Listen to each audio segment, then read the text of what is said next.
Bienvenidos a El Enervatorio.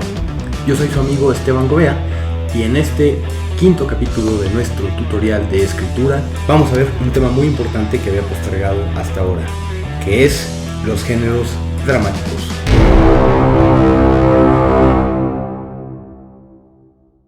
¿Qué son los géneros dramáticos? Es importante no confundirlos con los géneros cinematográficos ni con los géneros literarios. Los géneros dramáticos tienen su origen en el teatro y tienen que ver con la manera en la que se da la acción y con la naturaleza de la acción. Pero antes de llegar a eso voy a darles una brevísima etimología de la palabra. Drama viene del griego drama, que a su vez es una derivación del griego drao, que significa yo hago, y el sufijo ma, que es el mismo que se encuentra por ejemplo en poema, que es el resultado de la acción, el resultado de lo que yo hago. Entonces el drama, como vemos, está emparentado, relacionado con la acción. ¿Qué tipo de acción? Estamos hablando de balazos, de caratazos, de persecuciones, o sea, de duro de matar. No necesariamente. Con acción me refiero a acción dramática. Ya sé que estoy siendo un poco circular al decir dramática cuando estoy intentando explicar el drama, pero tengan un poco de paciencia. La acción dramática es aquella que tiene que ver con el cambio en el personaje, en su nivel psicológico, en su nivel sociológico, en su nivel fisiológico. Un cambio incluso mínimo, incluso un cambio interno en el personaje, ya es drama. Es importante tener en cuenta que el drama, entendido como la acción, es la base de cualquier arte narrativo, ya sea el teatro, la novela, el guión de cine, el anime, incluso el cómic. O sea, cualquier arte narrativo que haya se basa en la acción y por lo tanto en el drama. Como les mencioné hace ratito, el drama fue como se le llamó en Grecia al teatro. De ahí vienen algunos de los géneros dramáticos más antiguos.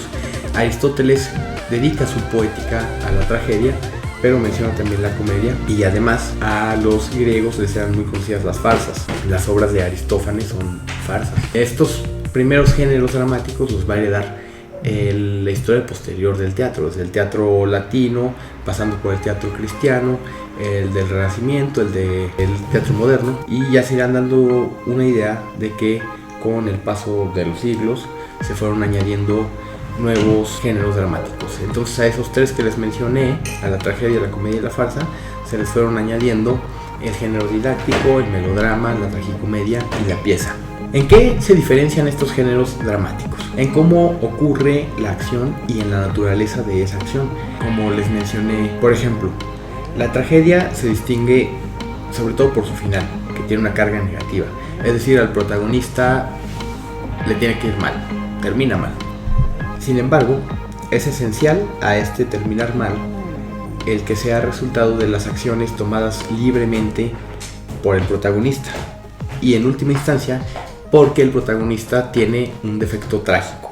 Generalmente la tragedia nos muestra a grandes hombres, a grandes mujeres, a personas virtuosas, pero por muchas virtudes que tienen, hay un defecto que los lleva a transgredir el orden cósmico y posteriormente, hacia el final, a sufrir las consecuencias de esa transgresión. Por ejemplo, Edipo es descrito como un hombre justo, es valiente, pero también es arrogante, tiene ibris, como le llamaban los griegos, y eso hace que quiera escapar a su destino, y al intentar escapar a su destino, pues termina cumpliendo.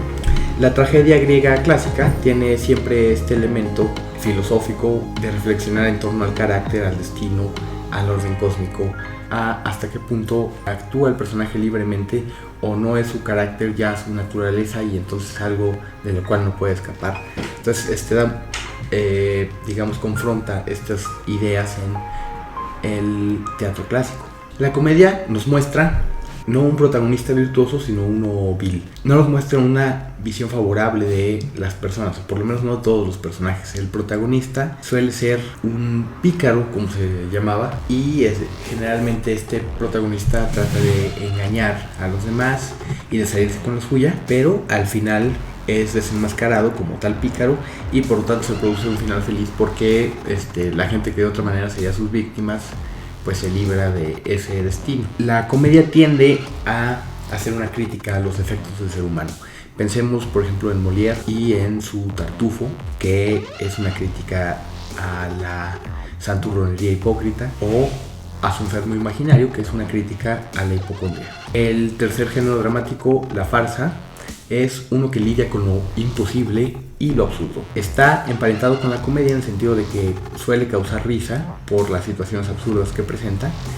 pero tiene una estructura más libre precisamente porque se entrega completamente a lo absurdo y a lo imposible. Las obras de Aristófanes eran farsas, y farsas modernas podemos encontrarlas en South Park, donde todo puede pasar, absolutamente todo puede pasar, y no puedes tomar nada en serio, pero de todos modos puede ser muy divertida, muy ácida y muy crítica.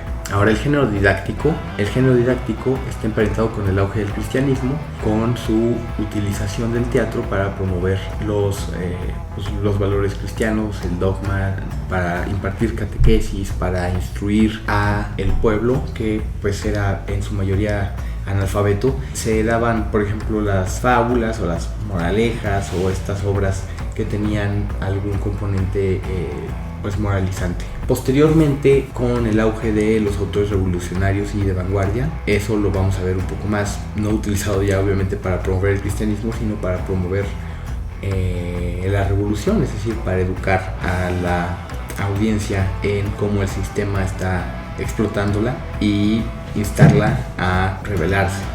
Podemos ver eso en Bertolt Brecht, en el teatro de Bertolt Brecht, y en Eisenstein, el acorazado Potemkin, por ejemplo. En fin, el melodrama, por su parte, es conocido por todos nosotros, por lo menos por los mexicanos y la banda de Latinoamérica, por las telenovelas. En el melodrama típicamente el protagonista es bueno, inocente y digamos un poquito lento, y generalmente se ve envuelto en alguna intriga, un problema, un accidente que está más allá de su capacidad o de su voluntad. Por lo tanto, el personaje no puede hacerle frente, no puede incidir directamente para solucionarlo, sino que es una especie de títere de estas fuerzas, circunstancias o problemas que tiene. Vean cualquier telenovela y justamente por esta capacidad de bondad infinita que tienen los protagonistas, generalmente se ven como víctimas de la villana villanísima que les hace la vida de cuadritos, entonces la otra es muy sufrida y está llorando y etcétera. Por supuesto, no todas las historias melodramáticas son como las telenovelas. Por ejemplo, Slumdog Millionaire, o Quién quiere ser millonario, me parece que le pusieron, es un melodrama y pues está pasable. Es importante tener en cuenta que el melodrama tiene también su postura filosófica, en el sentido de que al quitar agencia al protagonista parece concordar con la idea de que el ser humano no es libre, sino que es una especie de víctima de sus circunstancias, o una especie de veleta que se deja ir por el viento sin que pueda oponerse. Esto pues se le puede dar muchos tratamientos, se puede incluso usar para efectos cómicos, por ejemplo, con un protagonista que se mueva casi que como una pelota de billar, así rebotando, completamente ajeno y completamente incapaz de defenderse.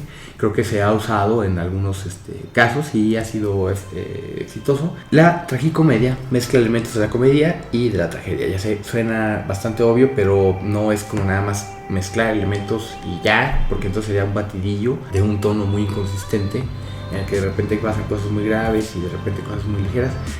Suele más bien jugar al contraste, es decir, encontrar lo cómico en lo trágico, encontrar lo trágico en lo cómico, tener una tragedia con un final típico de una comedia, o tener una comedia que termina mal, como una comedia negra, por ejemplo. La serie Afterlife, me parece que está en Netflix, es un buen ejemplo de una tragicomedia, la recomiendo. Y por último, en la pieza se tiene una estructura semejante a la de la tragedia clásica, pero sin los dioses, sin el énfasis en este orden cósmico. Más bien eso está trasladado al ámbito moderno, en el que el orden es más bien el orden social, y lejos de tener dioses, lo que tenemos pues son instituciones o otros personajes que operan sobre el protagonista y contra los cuales el protagonista se revela. El Joker, la película, es un buen ejemplo de una pieza. Ahora bien, ¿de qué les va a servir a ustedes todo este choro que les estoy echando? Bueno, precisamente porque ya les he mencionado que antes de que ustedes escriban la primera línea, si han visto mis otros videos, si no se los voy a dejar por aquí, antes de que ustedes escriban las primeras líneas de su historia, tienen que tener una escaleta. Recomiendo incluso hacer una premisa, una sinopsis donde se condensa al máximo el principio, el desarrollo y el final de la historia. Pero eso implica que ustedes tienen que saber en qué va a acabar su historia. Entonces tienen que saber del principio, quiero hacer una tragedia, o quiero hacer una comedia, o voy a hacer un melodrama, una pieza. Investigar un poco sobre las convenciones de estos géneros, cómo funcionan, cómo tradicionalmente han funcionado, les va a servir. Es decir, como regla básica, léanlo todo lo que puedan. Entonces eso claro que les va a servir, porque hay maneras incluso de darle giros y jugar con estos géneros y presentarlos de maneras novedosas. Ahora bien, no hay que confundir los géneros dramáticos con los subgéneros de la narrativa, por ejemplo, o con los subgéneros del cine, o sea, con el cine de terror, con el cine de acción, con el cine de ficheras, ya saben. Eso es otra historia. Estamos hablando de géneros dramáticos. Los otros los llamaremos, por mor de la claridad, subgéneros. Entonces esos los vamos a ver en el próximo video, donde vamos a hablar de los subgéneros, las convenciones y los clichés, cómo distinguir entre una convención y un cliché y sacarle jugo a tu subgénero. Los invito. Esto ha sido todo en el Nervatorio. Yo soy su amigo Esteban Gobea. Recuerden darle mucho like, recuerden compartir, pero sobre todo recuerden suscribirse y que seamos más. Platíquenme qué les ha parecido la escaleta, les funcionó, tienen dudas al respecto, cuéntenme aquí en los comentarios. Y por qué no, presúmanos qué están escribiendo, qué proyectos tienen, con qué dificultades se han topado. Me gustaría que se hiciera un taller y nos echáramos la mano entre todos. Entonces ya saben ustedes, si quieren apoyarme pueden conseguir cualquiera de mis 2 libros, La Poética Robot o La Música Cósmica. Y hasta la próxima.